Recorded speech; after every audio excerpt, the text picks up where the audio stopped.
I'm sure you probably heard of. Yes. Lucy. I remember sitting in a biology classroom having a professor tell me that Lucy was the one who tied us back to the apes. Donald Johanson given credit for discovering Lucy. Ray, if you don't know how she got her nickname, the night they made this discovery, they were celebrating in the camp. They were playing a vinyl record over and over and over. That record was Lucy in the Sky with Diamonds. The name stuck. Now, it's been over 30 years ago since they made that discovery. Several years ago, we wrote a book called The Truth About Human Origins. It's about 500-page hardback. If you're having trouble sleeping, it's a great book. I'm not going to go through every single one of these, but I spent several months of my life doing comparative anatomy.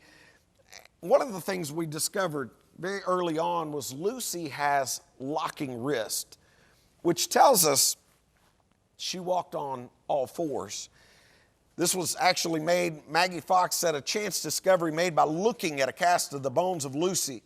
The most famous fossil of Australopithecus afarensis shows her wrist is stiff, like a chimpanzee's.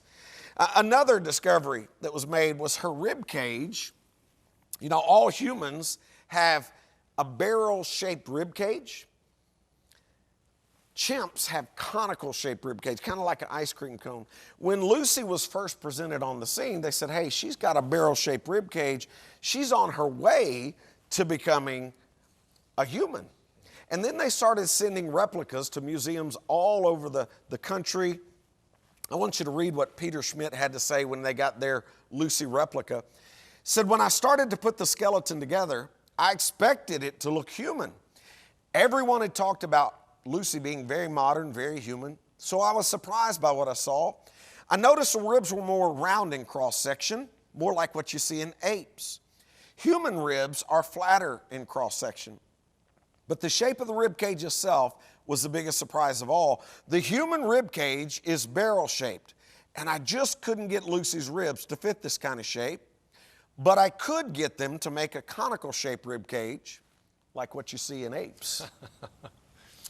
When you look at all the evidence, here's what you realize.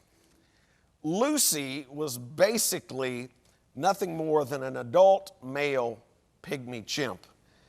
Now, you may have noticed I said male. That's because they've done all kinds of computer-aided drafting measurements, all kinds of measurements of her pelvic structure, and they can't figure out how would we squeeze an infant through her pelvis.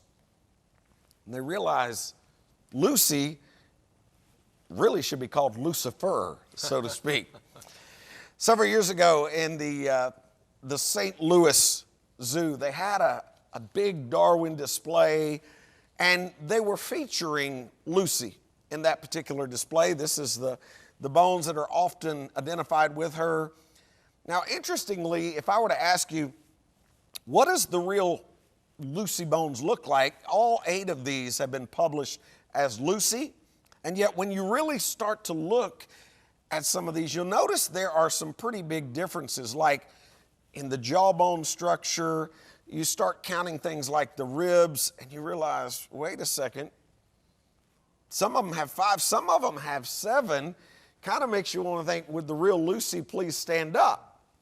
And yet she can't because she's walking on all fours. At the St. Louis Zoo, they had this display. Notice feet, legs, lots of hair. We don't know that that's the way Lucy was. And so we actually pointed this out to zoo officials and said, hey, this is indoctrination. This isn't education. And I want you to look very carefully at what the zoo officials responded when we pointed out you don't have feet bones. Well, they had no plans to knuckle under.